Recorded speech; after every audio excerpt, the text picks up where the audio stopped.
Welcome to the CSBP Fertilisers Grow Better Podcast, sharing knowledge with growers on leading crop nutrition, sustainable agriculture and other issues impacting the agricultural industry. G'day everyone and welcome to the CSBP Grow Better Podcast. My name's Johnston and we're very excited to be joined here today by CSBP's Field Research Manager, Justin Mercy. G'day Justin. G'day Gray, how are you? Very well, thank you. What's happening in your world? Busy. We're right in the middle of trials and doing field days. So it's all happening. That's really very good to hear. Now we're here today to talk about nitrogen losses and nitrogen efficient products. But before we get into that, tell us about Justin. Give us the background of yourself and your role at CSBP. Many years ago, I graduated from UWA with a degree of agricultural science, and I majored in animal science. And ironically, the day I left uni, I never saw another animal again. So straight off into the world of broadacre agriculture. I was lucky enough to start with the Department of Agriculture and to learn from some of the industry's icons. Just fantastic experience. So from there, I had a couple of jobs in the private sector and got introduced to commercial agriculture. And that was great too, because it certainly is very different from the pure research. And then after that, around 2005, I think, got a role as an agronomist with a cooperative fertiliser company who are sadly no longer with us, but great introduction into the world of soil nutrition and fertilisers. So it was 5 years after that, I started with CSBP and started there in a role as product manager. And then in more recent years, I've been the field research manager and thoroughly enjoyed it. Really nice background and good to hear that you're having a good time. Now, our topic for the day is, as we said, nitrogen losses and nitrogen efficient products. I guess set the scene for us. What are the ways that when nitrogen gets applied, it can get lost and reduce efficiency? From a fertiliser point of view, there's three main forms of nitrogen. Urea, there's an ammonium form and a nitrate form. And each of these forms have their own unique characteristics, and farmers use them for various reasons, from practical reasons, logistical reasons and economic reasons. So we all know urea. It's a very concentrated form of nitrogen in a granule. The ammonium form of fertilisers we'll be familiar with sulphate of ammonia, and also the CSBP ag ranges such as AgRas, AgStar, AgFlow, and also NPK, so our K-Til range. They all have the ammonium form. And then we've got the nitrate form of fertiliser, which most people will be familiar with, Flexi-N. Now, within this, these fertiliser forms, they are subject to certain losses. And the two main losses are volatilisation, which is a loss of nitrogen up into the sky, into the atmosphere, and also leaching, which is loss of nitrogen through the soil profile downwards. So from a volatilisation point of view, it's mainly through the fertiliser product urea. Now when urea is applied, it sits on the soil and there's a soil enzyme produced from soil bacteria called urease. And this product helps in a conversion process which converts urea to an ammonium form. And that ammonium form, during that reaction, there's some unstable forms. And in that unstable forms of the reaction, ammonia gas can be released. And this is not desirable because we want all the nitrogen that's applied to the ground to get into the plant. Okay, so then the other way to lose, as I've mentioned, is leaching, and that is from the ammonium form. So whether that is after the urea has been converted to an ammonium form, or indeed an ammonium form of fertiliser such as AgRas or K-Til has been applied, that then gets converted to a form called nitrate. Okay, and that form is very mobile, and that conversion process is done with soil bacteria, nitrifying bacteria, so that's leaching. And so what are the factors, or what are the risk factors that can lead to those kind of losses? Well, in terms of leaching, it's fairly simple, as I've said. In a high rainfall environment, in leaching soils, you're obviously going to be a lot more prone to leaching. With volatilisation, however, it's a little bit more complicated. There's a lot of factors that can affect volatilisation. We've got soil pH, We've got soil moisture. So the higher the soil moisture, without it being rained on, is more prone to volatilising. Where there's high amounts of stubble and organic matter, there's more microbial activity, and that microbial activity produces that urease enzyme, which, as I've mentioned before, assists with that conversion process from urea to ammonium and then therefore volatilisation. Look, follow-up rainfall is a big one too. Sometimes growers, they put their urea out and it doesn't rain, but it might be moist. So I've mentioned the moist soil. Higher temperature and wind can also assist or increase volatilisation. And you talked about the different forms of nitrogen and how they can have different loss pathways. Can you just summarise for us, I guess, Flexi-N versus urea again, the loss pathways inherent to both of them? Half of the nitrogen in Flexi-N is in the urea form and half is in the ammonium nitrate form. So as it stands, Flexi-N is only half as at risk of volatilising. There's another physical aspect or an advantage to Flexi-N, and that is when a urea granule hits the soil surface, it creates a zone of very high pH. And as I mentioned just previously, high pH creates an environment where volatilisation can occur more. And when Flexi-N hits the soil surface, as you can imagine, the surface area of Flexi-N is spread out over the whole surface. So it does not create that zone of high pH. So you get a physical advantage with Flexi-N plus the advantage of it only having half the amount of urea in it. So the other form just can't volatilise at all? Correct. But as I mentioned before, the ammonium form, there is that risk of leaching. So we'll talk about that soon. But as I said, there's pros and cons to everything, but Flexi-N certainly has an advantage over urea from a volatilisation point of view. You've given us a nice exposition there of the different ways that nitrogen fertilisers can get lost to the environment and therefore not be available to the plant.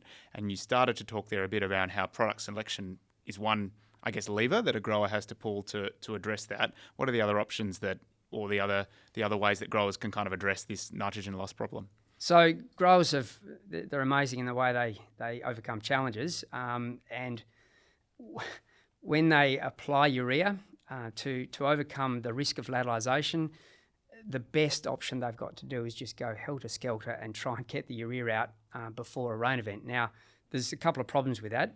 Farm sizes, as we all know, are getting bigger.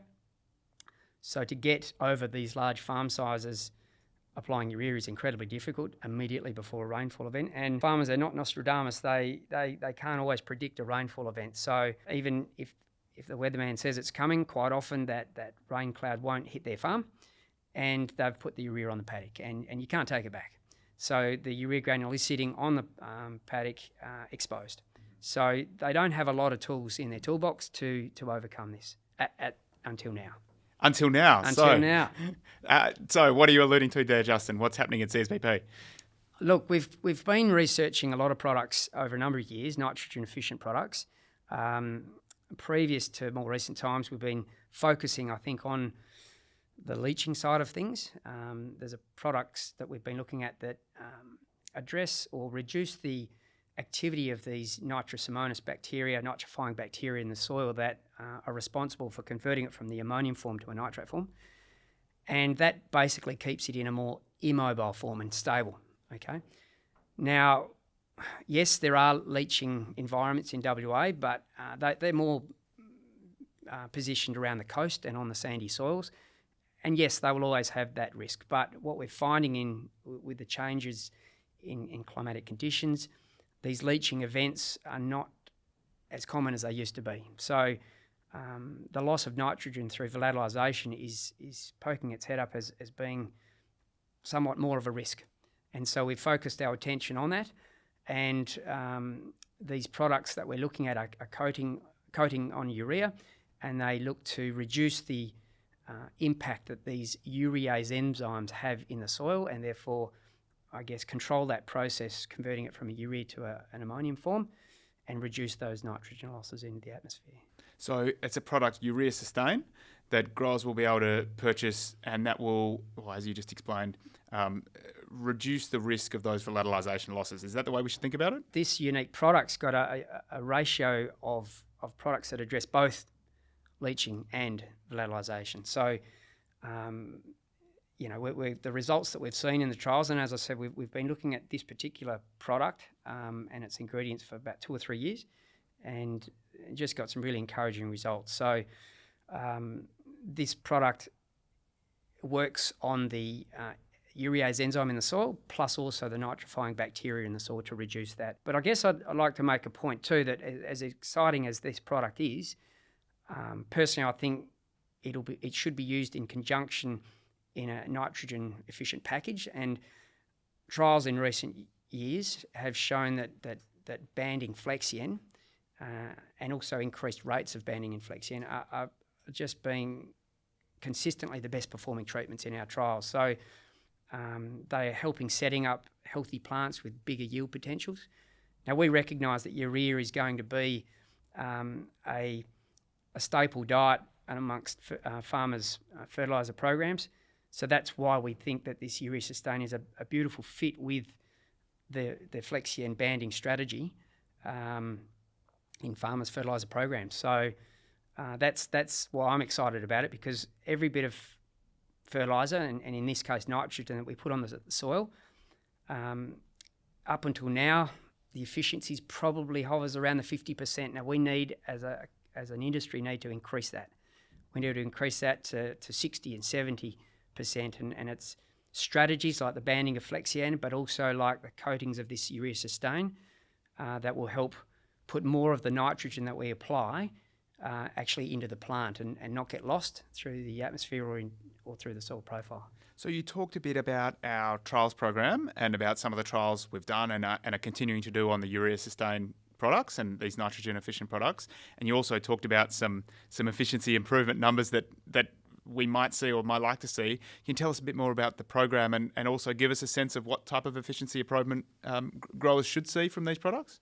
Yeah, so we've got a number of nitrogen's by way and far the biggest topic in our program, and we've got a number of trials looking at these nitrogen efficient products and also looking at increased rates of banding. So urea is very difficult to band, okay, because it can reduce seedling emergency, whereas Flexi-N we're finding we can put incredibly high rates down without that effect on emergence. So as I said, we did a pasture trial last year with this Urea Sustain product and got incredible biomass increases with equivalent rates of untreated versus treated product.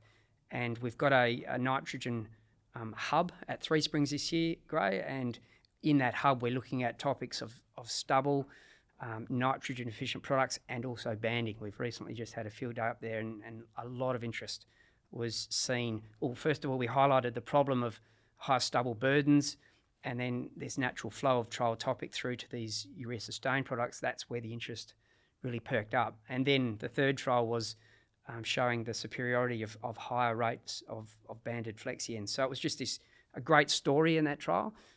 We've got a couple of other trials around the state as well, which are showing similar results. So Justin, it's really exciting to hear about the things that the product development team and you and the field research team are up to, bringing new products to market that can deliver nitrogen efficient strategies, and then we're demonstrating how those products can actually have benefits for growers in local conditions in WA. If there's growers out there who are listening who want to find out more about our trial work or about our nitrogen efficient products, what should they do? Well, we've got up-to-date results on our trials website at csbpresults.com.au. But look, I'd encourage all growers with any questions about these topics to contact their local account managers. They can help. All right, so really great topic. Nitrogen, clearly a really important nutrient for the industry. You talked about some efficiency numbers there and some of the improvements we're trying to deliver, and the nitrogen efficient products sound like they have a lot of potential to deliver a lot of efficiency improvement, but sounds also like just the plain old 4 Rs of rate, placement, timing and product are also really important to make sure we're getting those higher efficiencies in our production systems. Absolutely, that's definitely the way to go. The theme of greenhouse gas equivalent emissions is starting to also become a big topic in the world of fertilizer, and these products might help to address some of those emissions indirectly or directly. They are, and look, this is a big question, but loosely or simply, if we can put more nitrogen that we apply onto the soil into the plant, then whether it's upstream or downstream, it is going to have a positive impact on our footprint from a carbon point of view. So I think it's all about efficiency, and that's what growers should be aiming for. Justin, thanks for that. Some great messages in relation to nitrogen efficient products and what's going on in our field research program. So we really appreciate you joining us here today. And that's it from us at the CSBP Grow Better podcast. Remember, if you've got any feedback, please slide into our DMs and let us know some ideas for the show, or if you're enjoying it.